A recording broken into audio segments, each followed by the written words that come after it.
Hi everyone, this is Alyssa Austin from Travel and Service Programs. I'm the director here at TSP. And my name is Becky McCluskey, and I'm the assistant director. And we're going to go ahead and get started on our YAS webinar for tonight. Just a couple of housekeeping things. So you noticed on the first slide that we just asked everyone to mute their microphones and turn off their webcams. And that's just helpful so that we don't get any feedback on the presentation. I also wanted to direct your attention over on the right-hand side of your screen. You should see a little chat box. So we will be taking questions at the end of the presentation, and that is the place where you're going to be able to go in and type in your questions. Just when there's a lot of people on the webinar, it's really hard to take voice questions. So just to keep things nice and tidy, you can put your questions there, and we just ask for you to hold any questions that you have to the end because we have a lot of information to cover tonight. Great, so just in terms of our agenda, tonight we're going to start with a brief orientation to our website and just look at your online account and all the paperwork requirements that we have for you. And then the first half of the presentation tonight is really talking about big picture about TSP and what the major program components are, such as leadership development, environmental engagement, and service learning. And then we're going to dig right into YAS and really get into more of those specific details that I know you're all eager to find out about the trip. And at the end, we're going to tie it up with what we call the travel and service program nuts and bolts. So this is really useful information like hopefully answering questions you have about packing and healthcare and food and things like that on the program. And then, as I mentioned, we will have plenty of time for you to ask any questions that you have at the end. We've asked you for a lot of paperwork leading up to the summer, so we're going to take a quick second and just pull up an example account to make sure that you're familiar with key pieces of your online account. So first, if we just look at the left-hand side, it shows the account balance, and tuition balances are due in full on April 1st, unless you've set up a separate payment plan. And if you want to go online and make a payment yourself, you can do that with the Make a Payment button on the left. Another important thing with your online account is just to check the primary and secondary contact's email address and make sure that it's correct and that it's an email account that you keep checking, because that's how we'll be in touch with you leading up to the summer. Another really important section is just down towards the bottom, the incomplete task list. So this test account hasn't done a good job of staying on top of their paperwork. This really shows you what it is that we need from you and when. And so with the YAS program in particular, there's a lot of those waiver forms from the different service partners that we work with. And you can actually access all of those waiver forms yourself if you scroll up to the Additional Options tab and you click on the Document Center. That will pull up a list of different documents. If you want to pull it up actually right now, if we can. And then if you scroll down to YAS Participant, that's where you can download all those different waiver forms. And then once they're complete, upload them back to us. Or if you can't figure that out, you can always email them to us or just give us a call and we can help you out. And so in general, with your online account, if you have any questions, please feel free to reach out to us because we're happy to help you out with everything that's on there. So in addition to paperwork, there's a number of different things that we ask everybody to stay on top of leading up to the summer. Connected to your paperwork, the first thing is making sure that you're seeing your doctor so that you're getting an updated physical. Our physical paperwork is due on May 1st, but if you know that you're going to see your physician after May 1st, that's completely fine. We just ask that you reach out to us to let us know when you'll be seeing your doctor, and we can update your online account so that you don't keep getting an exclamation point saying that that's overdue. In addition to that, we ask for a copy of your health insurance card, and we just encourage everybody to check in with your provider and make sure that you're covered for out-of-state coverage for while your child is in Montana and Wyoming. And then we highly recommend that everybody learn a little bit more about your destination. So you can visit the Travel and Service Program website, and under Family Resources, that has a lot of information about the YAS program. And you can also definitely reach out to other people who have been out to Yellowstone and to the Jackson region in the past. And then last but not least, leading up to the summer, we're going to continue to be in touch with everyone, like I said, via email. So really soon, we'll be sending you information about your trip leaders. And then as it gets closer to the summer, we'll be in touch with your flight itinerary, your trip itinerary, and then reminders about your check-in day. And then in June, during staff training, your trip leaders will actually be reaching out to you just to give you a call to say hello and to see if you have any last-minute questions before the summer starts. So YAS has 3 core program components, including leadership development, environmental engagement, and service learning. And we're just going to go into a little bit of detail on all of those, starting with leadership development. So for all of our TSP programs, we really consider it a first-year leadership program. And the programs are really designed to help campers transition from being campers into being staff members, or really just into leaders, you know, in your communities, in your schools, and really just developing those skills for you to bring out into the world. And we do have a curriculum that we use here at in the travel and service programs to teach leadership, and it's based on something called behavior interaction styles, and you'll learn a whole lot more about that once you get to camp. But essentially, it's really designed for participants to learn about their current strengths and set goals for themselves to work on throughout the program.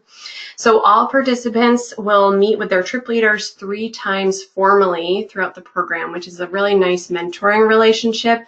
And those conversations will really just be talking about your goals for the program, checking in to see how things are going, and really talk about your leadership development. And then all of that is really tracked in something we call the CCR, Camper Leadership Record. We've kind of changed the lingo a little bit there, CLR, I guess. And that really just tracks the goals that you're setting for yourself, and we do give you a copy of that at the end of the program. And then we always, you know, I know participants are always curious to know, like, well, what does it actually look like on the program? Like, what tasks are you really going to be doing as a leader? And especially for our domestic programs, there's a lot of opportunity to take on leadership because the group has a big involvement in setting up camp and cooking your meals every day. So you might be assigned the leader of the day where you're working with your trip leaders to do a lot of leadership tasks, and that could look like waking up the group, organizing a grocery shop, or talking to a service partner about the details of the day. So there's quite a range of things, but definitely a lot of opportunity on this program. So on YAS, most of the service projects are centered around the environment and local agriculture movements. And so the trip is really an amazing opportunity to spend a lot of time outside. And throughout the program, you'll learn a lot about the local ecology and more about what people in different communities out west are doing to both protect the environment and also to help grow healthy food for other people in the community. And I think a lot of our participants have come back from this program and said that one of their favorite parts was just asking questions and forming a relationship with the volunteers and park rangers and other service partners that you work with on the program. So I encourage you, when you're out there, to make sure that you're asking questions and just learning about people's lives. Great. And then, so for all of our travel and service programs, service work is a major component. However, on TSP, service is not just about serving, but it's really a method that we use for you all to connect to the places that you're going to. And even on YAS, like, you really are going to a different culture, even though it's within the United States. You're going to find that there's a lot of differences to the way that people live and view the world out there. And so we feel that doing service work helps you learn not just about the environment, but to develop relationships with the people that you're going to be working with, the service partners out there. So it's a wonderful opportunity to really connect and learn about the place that you're going to be going. For YAS, you can expect to get between 40 and 50 hours of service work done. And then we know a lot of you do have requirements through your school in terms of how many service hours you need to get. And so at the end of the program, we'll write up a letter for you just outlining the hours of service you completed and what the projects were. And usually that letter will work to present it to your school to meet those requirements. But if you do have any other paperwork that you need filled out, just feel free to send that to Becky or myself. And then later, once we get into YAS a little bit more specifically, Becky will talk a bit more about what types of service projects you can expect in the program. Great. And then on TSP, you're going to be traveling with a small group, which is similar to what you've experienced in terms of having a cabin group at camp. And we really feel that this is one of the most valuable parts of our program, just you getting to learn how to work together as a team, how to resolve conflict, and really understand like what your unique contribution is to a group. And you'll notice that your leaders right from starting in orientation are going to place a really strong emphasis on developing a really positive group dynamic. And they definitely expect you to play a role in that as well. Becky and I find that year after year, our itineraries remain pretty similar, but how a program goes really depends a lot on how the group works together and just engages with each other. So just something to think about as you head into the experience. Leading up to and during the summer, we have responsibilities that we ask parents to take on just to help us prepare both you and your child for their program. And so the first thing, as I've mentioned before, is just helping your son or daughter stay on top of the paperwork and making sure that they're getting into it or getting it into us in a timely manner. The second thing is please make sure you read through the trip materials, especially the parent guide that we emailed to families probably, I think it was back in January or February. So if you're not sure where to go to access the parent guide, please just reach out to us. We'd be happy to send you another copy of that. Also, please let us know if your child has any medical or behavioral needs and also how you manage those at home, because we'll take that information and we'll pass it along to the trip leaders, and then they'll use that just to make sure that they're being consistent and help to make sure that your child has a successful summer. These programs are amazing opportunities for your child to meet new people, see new places, and gain confidence. And so please remember to give your son or daughter the space that they need to be fully immersed in this program. And so we help to set up these programs and are there for all the participants during the summer itself, but we're also there for parents as well. So if you have any questions or concerns, please reach out to us. We're happy to hear from you and happy to help out. And then during the summer, when your child's on their program, it's fine for you to go on vacation or go away, but it's important to know that we must be able to reach you either by phone or by email. And just as parents have responsibility for these programs, of course, so do participants. And we've alluded to that a lot already in this presentation. One of the first big things is just self-care. We know that you all are in high school, know how to take care of your basic needs. I think sometimes when you're traveling and in a place that's maybe outside your comfort zone or it's just not your home environment, it's really important just to look out for yourself and make sure that you're drinking enough water and wearing sunscreen and those types of things. Also, personal responsibility for your belongings. You are going to be traveling. You're not in a camp environment anymore where you can just leave your stuff in your cabin. You're going to have to make sure that you're keeping track of anything that you bring on the program, whether it's a wallet or a nice camera that you bring or anything like that. Kind of tied to self-care, if you're not feeling well on the program or just feeling a little bit off, it's really important that you communicate your needs to your trip leaders. They're really there to support you throughout these programs, but they just need to know what's going on with you to know how they can best support you. Active engagement in the program. There's a lot of new things that you're going to be presented with on these programs, and we really want you to step up and just embrace trying new things and stepping outside your comfort zone, which leads right into what we call responsible risk-taking. You are definitely going to be pushed outside your comfort zone in certain ways. We want that to be done in a way that you are still comfortable, but you're stretching yourself to try new things on these programs because it is all about growth. And then just as you're taking care of yourself, and we know that the group environment is such an important part of these programs, we really want you also to be looking out for each other. And if you feel like someone else is off or just not feeling well in the program, definitely communicate that to your trip leaders. And then last, but of course certainly not least, understanding that when you're out in the world and you're on your YAS program, understanding that you're representing Becket-Chimney Corners in the Y, and we want that to be done in a positive way. Great, so now we're going to take some time to talk more about specifics on the program. So on the Yellowstone Adventure and Service Program, the group actually spends time in 3 main regions out west. So in the Gallatin National Forest, which is in and around Bozeman, Montana, in Yellowstone National Park, and in the Grand Teton National Park, which is just outside of Jackson, Wyoming. And so this slide kind of gives you an overview of the region that your group will be traveling through. For YAS 1 Blue, your group is going to fly into Bozeman, which is up at the top of the screen by the letter A. And over the course of the program, you're going to slowly make your way south through that huge green region. That's the greater Yellowstone ecosystem. And you'll end your program down at the B in Jackson at the very southern or bottom part of the screen up there. For YAS 2 Green, your trip is the same thing but in reverse. So you're going to fly into Jackson, Wyoming in the south, and then over the course of the program, slowly make your way north up to Bozeman and fly out from Bozeman. So on the trip, the group is camping out almost every single night. And it's a really wonderful opportunity, like I said before, to just spend a lot of time out in nature.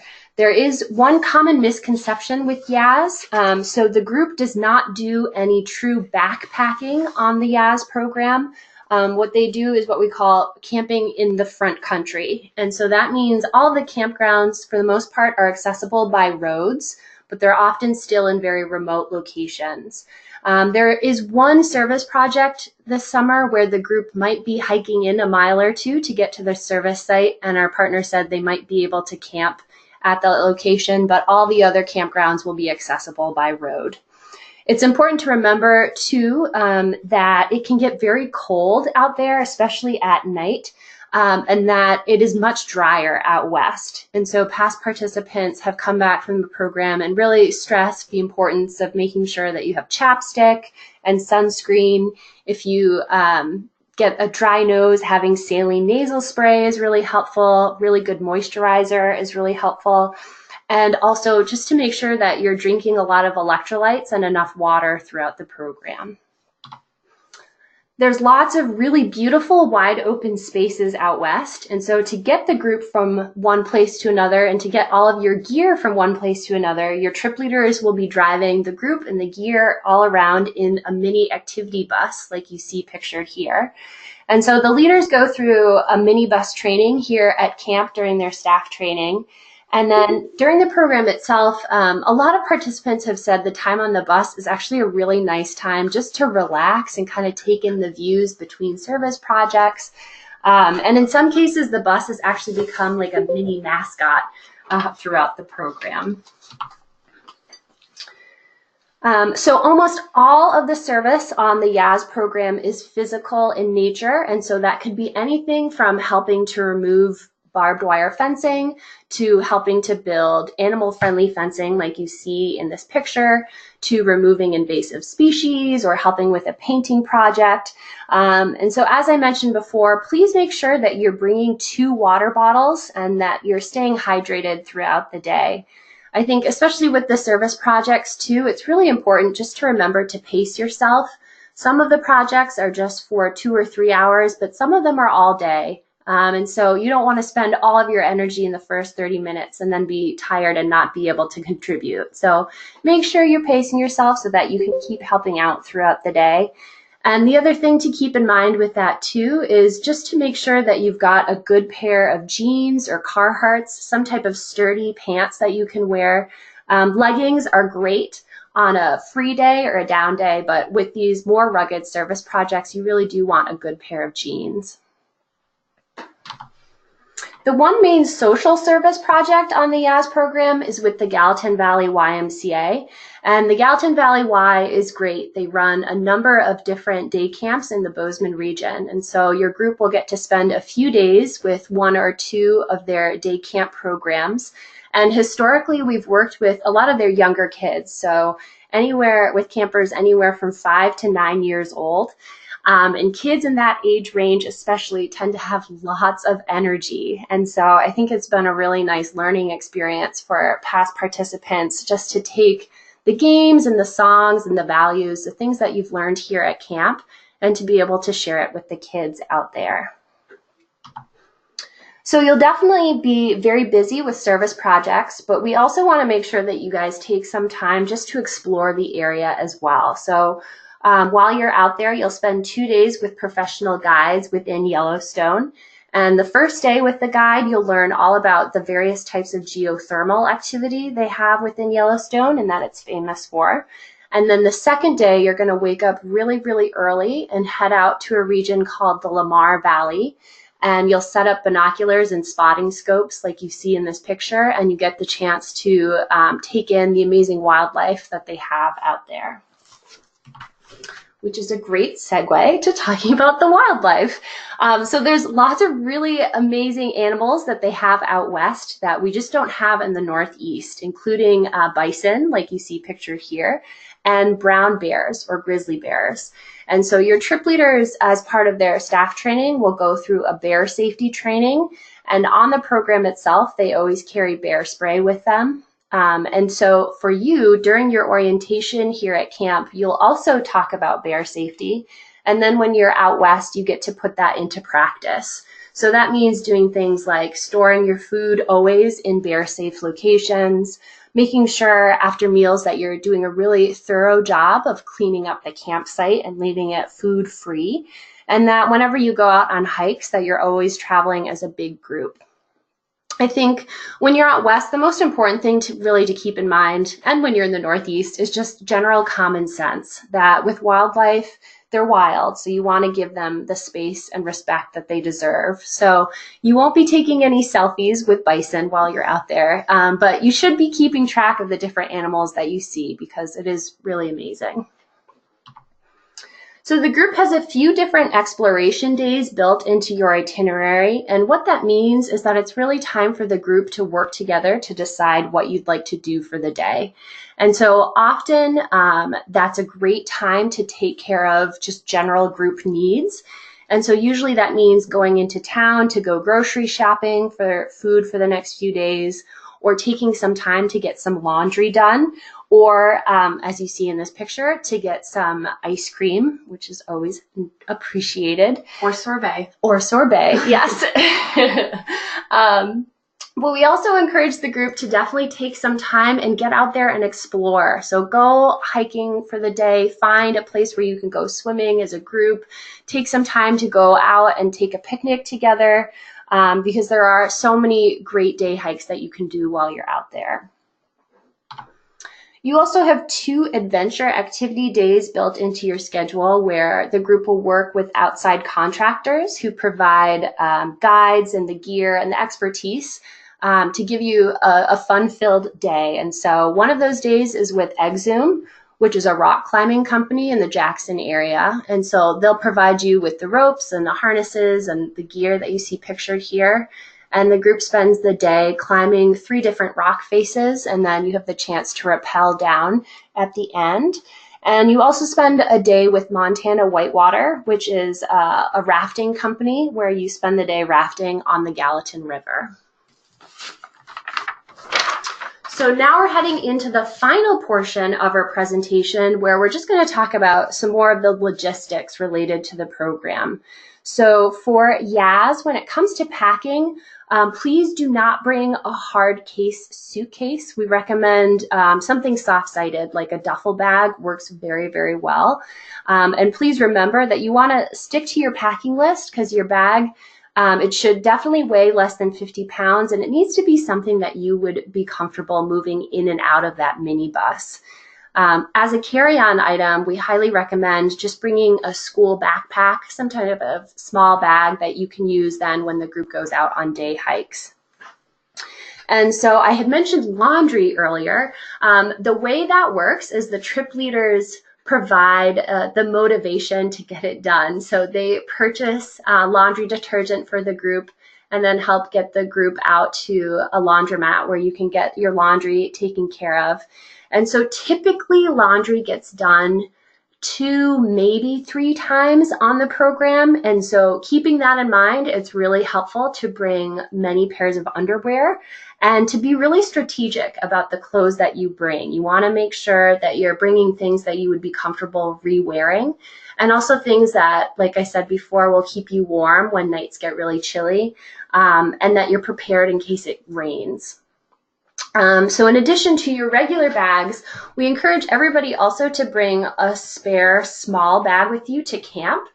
And that way you can leave behind a clean pair of clothes while you're on your trip, because we've got a place where we can store those bags here at camp while you're away. And it's helpful also to have that bag so that if you have items that you realize you don't want to bring out west with you, you can just store it in that bag and leave it here. And last but not least, if you play any musical instruments, please bring that along with you. Camp is happy to pay to check a guitar to send with the group. If you play the ukulele, some type of instrument that is easy to travel with. It's always nice to have something like that while you're out at the campgrounds. And along those lines, also, if you have any small games that are easy to travel with, that's also really nice to have at night at the campgrounds. Great. So we've talked a little bit about this already, that throughout the program, the group prepares and goes grocery shopping for pretty much all their meals on the program, unless they're going to eat out at some place. And the group, because of that, it's like a big leadership task, and the group will have to take on that. So it's really important that if you do have any meal ideas or any recipes that you really enjoy from home, to bring those on the programs. It always helps when each member of the group will come with at least a couple ideas of things that they would like to eat on the program. We can accommodate a wide range of food allergies and restrictions. We just need to know about it ahead of time. And so please be sure to put that into the BCC YMCA health form. It's one of the online forms on your online account to fill out.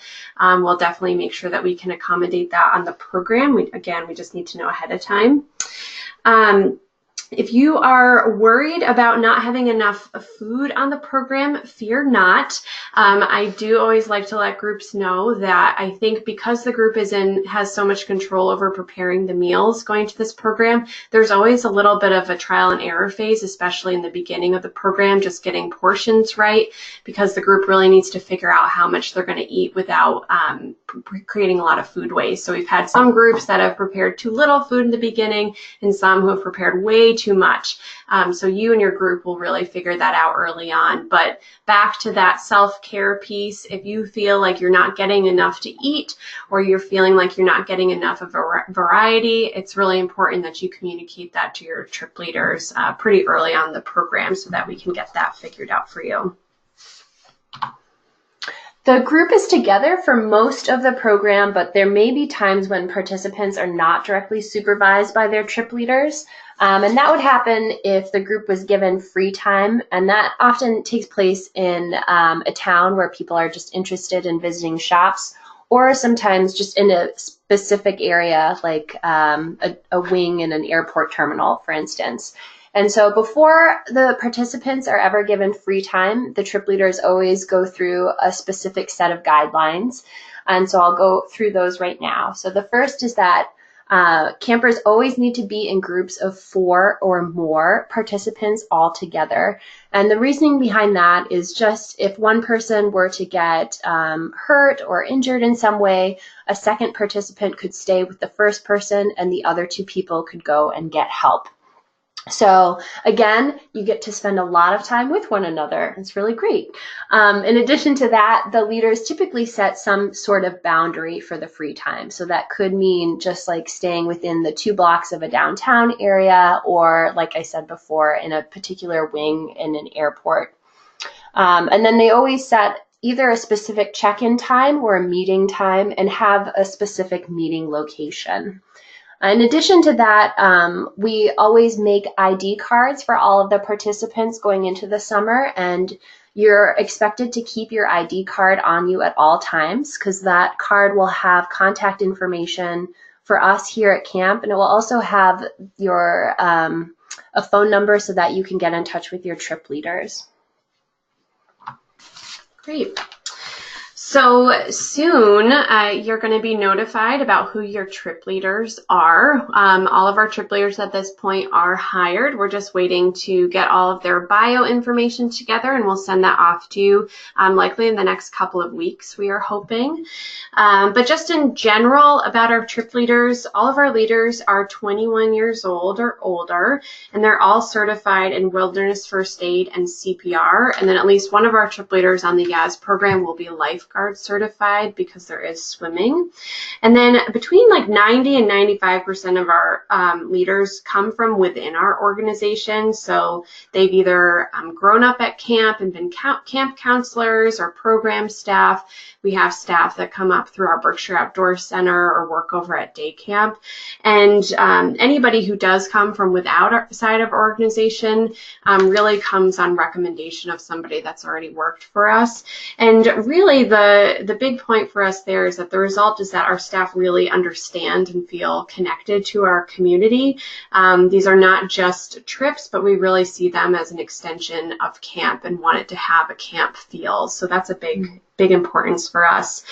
We do look for trip leaders that have experience working with teenagers, definitely show good judgment skills, and have experience leading off-site programs because it is so different from the on-camp experience. And then honestly, I think from our perspective as administrators, I think working with our trip leaders is one of the best parts of our job.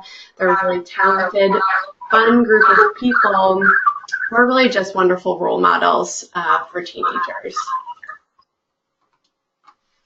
Great. Sorry, I just had to mute somebody's mic there.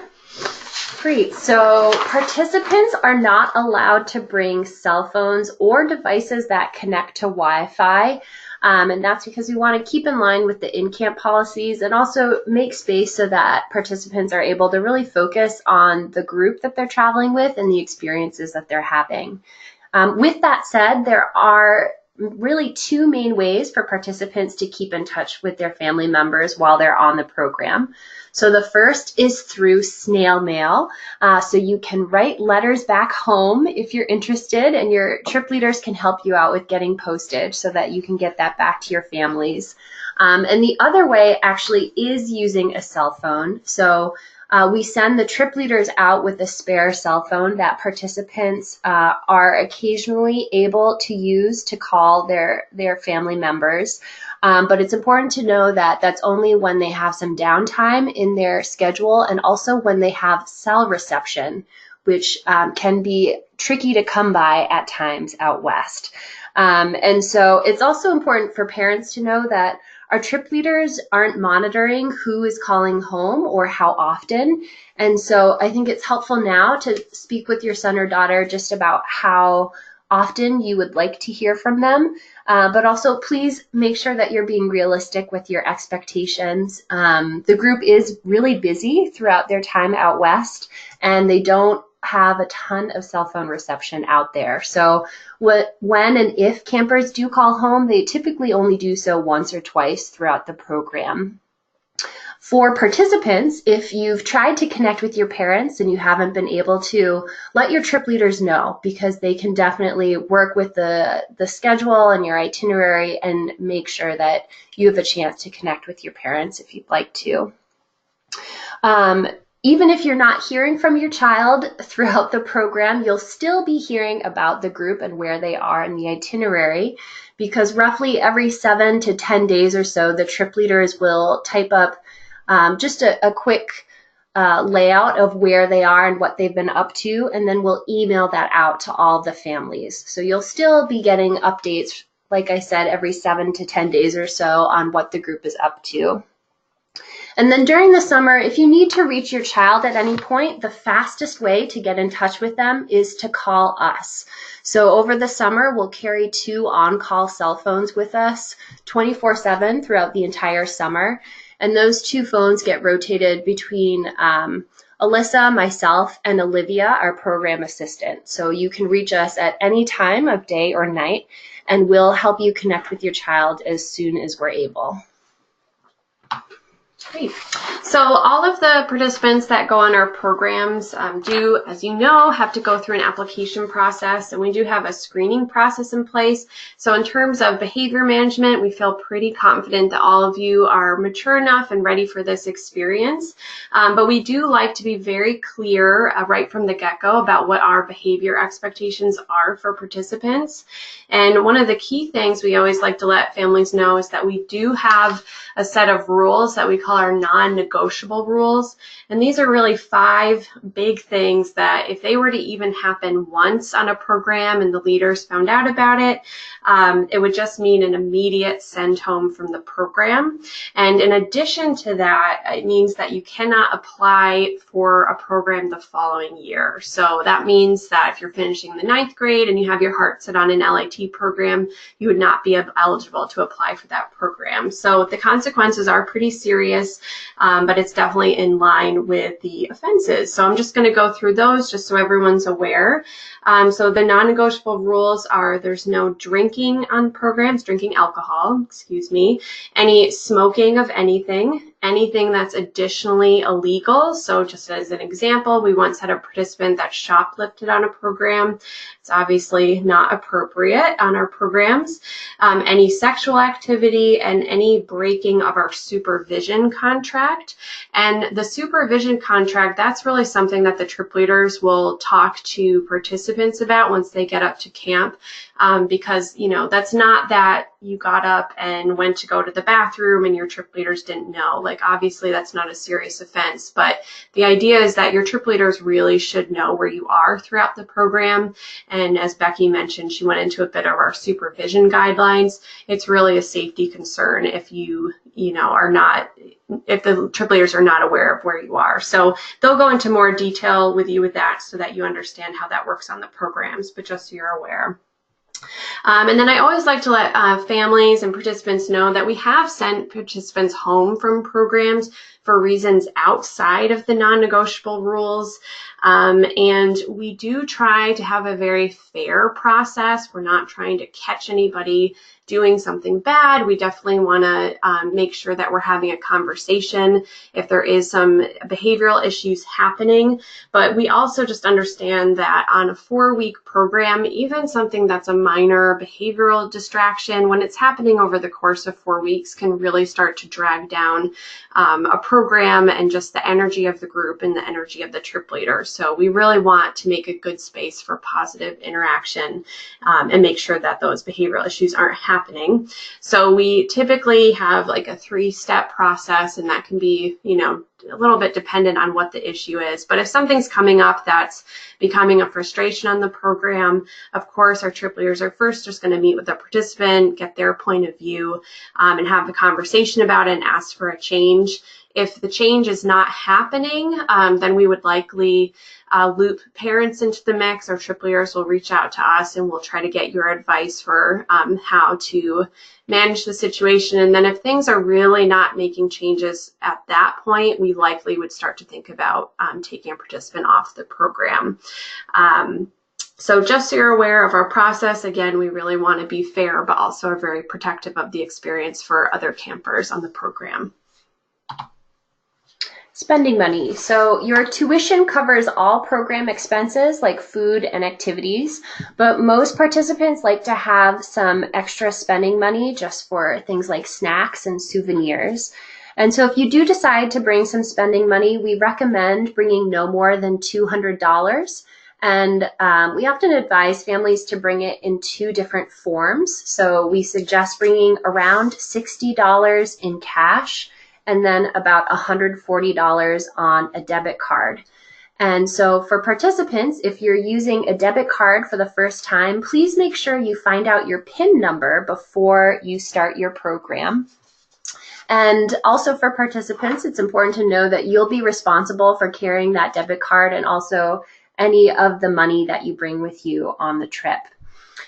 We have run into instances where participants haven't remembered their PIN and they've wanted some spending money. And so our trip leaders can issue cash to participants. But before we do that, we always check in with parents first and get your permission. And it's also just good to be aware that our credit card company and ATMs often charge a small fee. So that would get added into that, but we would send you a bill for it just at the end of the summer. So we place a strong emphasis on risk management for all of our programs. However, accidents, injuries, and illnesses can and do happen on the programs occasionally. And so our trip leaders are certified in wilderness first aid and CPR, and they do carry a first aid kit on the program, but they're not medical professionals, and that's where our programs do differ from the on-camp experience. On camp, we have a full medical team here, and on our programs, we do not. However, because of that, we tend to be a lot more conservative when it comes to managing camper health on the program. And that means that if we have a participant that's even, having a stomach ache that's just lasting a little bit too long, or maybe a cold that's lasting too long, whereas at home, you might just put them to bed to get some rest. On our programs, we're much more likely just to bring them to a clinic to just get checked out and make sure that everything is okay before moving on to the program. And just in terms of the procedures around that, so anytime that we bring a camper to higher level medical care on the program, we will always call parents. And so our trip leaders will first call into TSP administration and just let us know what's going on. We'll call you and then fill you in on the details. And then we do like to give parents an opportunity that if you want to talk to your son or daughter, especially when they're at the hospital or the doctor's office, just to ask them any questions and really just to hear their voice. We definitely will give you the opportunity to do that. And then leaders will pay for any kind of medical expenses that come up on the program. So whether that's a copay or a prescription that needs to be filled or anything like that. And then we will just send you a bill at the end of the summer. And that's really so participants don't have to worry about using their personal spending money on those sorts of things. So we'll take care of that. And then last but not least on this topic, you should have seen this in a lot of our paperwork that we've sent out, but participants on the travel and service programs are responsible for managing their own medications.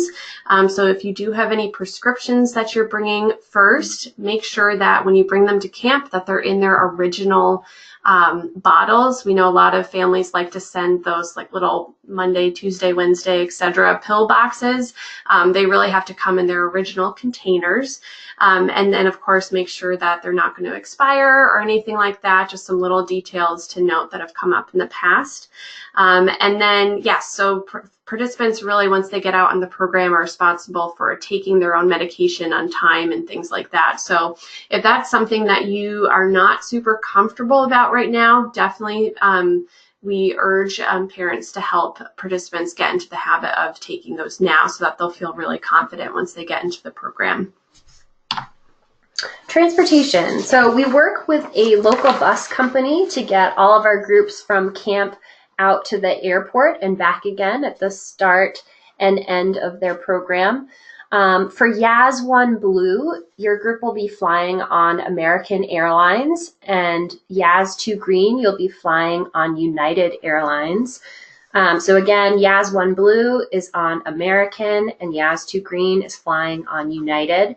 And that's helpful to know because if you're interested, you can sign up for frequent flyer miles by visiting the airline's website. And then just pass the frequent flyer number along to us before May, and we can get that applied to their flight. In May, we'll be reaching out via email to send you a copy of the group's flight itinerary. And then on the program itself, like I talked about before, the group will be traveling from one location to the next on a mini activity bus. Great. So all of our programs begin and end here at camp, and you can see your check-in date and time listed on the parent and camper guide that was emailed to you. If you have any questions about that, please let us know. But of course, we will send you plenty of reminders leading up to the date. But it is really important that you arrive on time and expect to stay for probably about an hour for the check-in. And at that check-in, we are going to have a short presentation for families, just kind of going over some last-minute logistics and making sure that you have all your questions answered. And then you'll say goodbye, and then participants will go with their trip leaders and spend 2 days at Becket-Chimney Corners doing orientation activities. So a lot of that will be focused on group bonding and just getting the group familiar and comfortable with each other. You'll also start digging into our leadership program and starting to set some goals for yourself with the program and just other more general trip preparation. And then at the end of the program, once the group gets back from their trip, they'll also have a 2-day debrief on site, really just wrapping up the program. And part of that is going to include them putting together a slideshow for families. So when you come up to pick them up, you'll get to watch a slideshow and get to learn a bit more about their program.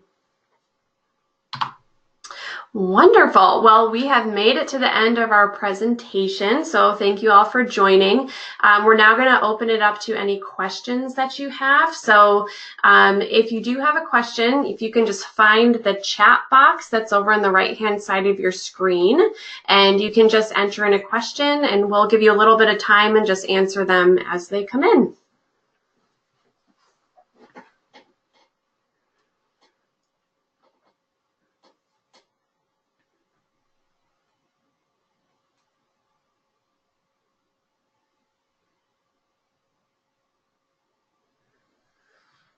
So far, we haven't had any questions, but I thought of one that we've received in the past. I know a lot of participants are often curious about footwear. And so I think the most important thing is to go with whatever you would be most comfortable wearing. And so if you like wearing hiking boots, it's great, bring those. If you're not as comfortable with hiking boots, you can find really great hiking shoes that they're essentially like rugged sneakers. And I think that is a great option just because it's a little bit more comfortable and much easier to break in. Mm-hmm. We do have a question about whether or not binoculars are provided for the group. Yeah, so we send a pair of binoculars out, but also if you have your own pair that's small that you'd like to bring, you're more than welcome to. Great. And then we had a question about whether or not a hiking backpack or a duffel bag would work better. And for this one, it is really important to have, as Becky mentioned, a bag that doesn't have like an internal structure to it. And the reason for that is that all of the group's luggage and their group gear. So we have these large bins that have like all the cooking equipment and a lot of other things have to fit into that van, that little minibus that you saw. And so it's really important that the bags can be squished down. It just makes more flexibility for packing. So we'd appreciate the duffel bags. Yeah, a hiking backpack could work if it's like the soft-sided internal frame style. Mm-hmm. And if that's what you have in that case, I would just say go with whichever you prefer. I know for me personally, when I'm traveling, I actually really love traveling with my hiking backpack. So if you are comfortable with it, go for it. Mm-hmm. Do you know which camp the group checks in at or where they start or end? So this is a great question. So first, all of the groups are going to check in at the Chimney Corners Sign Barn, which is across the street from the administration building. And then from there, you will go to the camp that you're going to be staying at. And we actually haven't set where the groups are going to be staying, but the way we usually organize it is that the group will start at one camp for their orientation and then they'll end at the other camp. So you'll get to see both sides. And really our logic is that if anybody has a birthday, we try to put them on their at the camp, their respective camp, depending on if it's their birthday during orientation or debrief. So yes, that information will be coming out later. Would it work for the camper to take the bus to or from camp for drop-off or pickup day? Yes, that is also a great question. Thanks for bringing that up. So yeah, camp, just for traditional overnight camp, does have a bus that comes from New York, and I believe also from Boston, although I'm not 100% sure on that. I'd have to check. But yes, so all YAS participants are welcome to sign up for that. If you need help arranging that, I'd suggest you can reach out to either Becky or myself, and we can help you get that organized. So thank you for bringing that up. I missed the clothing list. Could you review it really quick? Yeah, so I didn't go into too many specifics with the packing list. You should have a copy of the packing list that we emailed out to you, but if you don't, let me know and I'd be happy to email you a copy. I think the big things to keep in mind are that it can get very, very cold out west at night. And so you want to definitely make sure you have thermal long underwear and like a good winter hat and really good layers, because the other big thing is that often groups do laundry maybe 2 or 3 times during the trip. So it's really helpful to bring clothes that campers are comfortable re-wearing multiple times. Great. Do campers typically bring cameras since they can't have phones? Yeah, so the group will actually be sent out with a group digital camera, but then a lot of participants like to just bring their own digital camera so they can snap photos whenever they'd like. Sometimes participants have a fancier SLR camera, and you can bring a nicer camera, but we just like to stress that you are responsible for that nicer camera, and you will be camping basically the entire time. So there's the potential that you'll be out in the rain and that it could get muddy or dirty. So you can bring it, but I just caution that you want to take really good care of it if you do bring a nicer camera. Great. And next, can campers bring blow dryer, straightening iron if desired? And meaning, will there be access to power in the bathhouses? I would recommend not bringing a hair dryer or a straightening iron, just because a lot of the campgrounds likely will not have access to outlets. And so you don't want to bring something that you're only maybe going to use on like 2 or 3 occasions.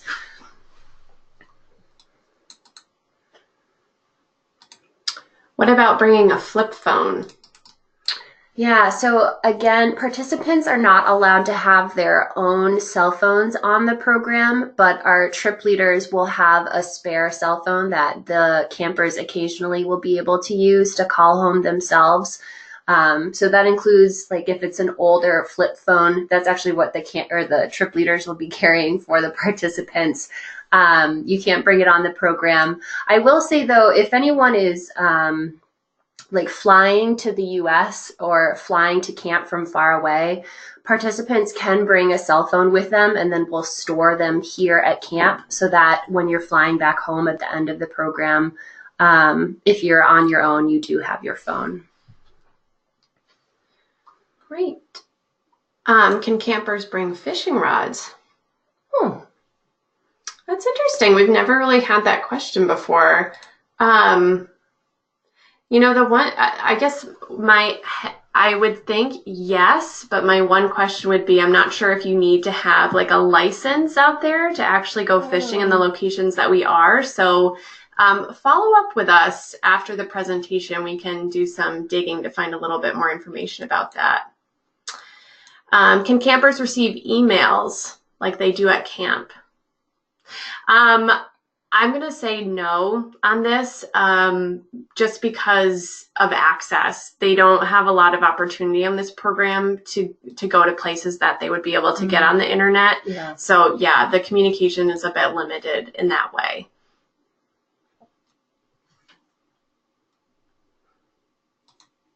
All right. I think we have neared the end. I think that's the last question that we have coming in.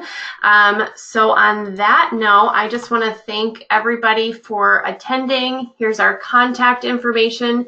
Of course, if you have any questions between now and the summer, reach out to us. You definitely are going to be hearing more from us leading up to the summer, just giving you more information about your program. And yes, thank you all for attending. We did record this, so we will be sending out a link. We usually just post it on YouTube. So if you had any family members that were not able to attend, they can view it, or if you just want to go back and review the information, you're welcome to do that. But thank you so much, and we can't wait to see you all this summer. Thank you, everyone. Have a nice evening.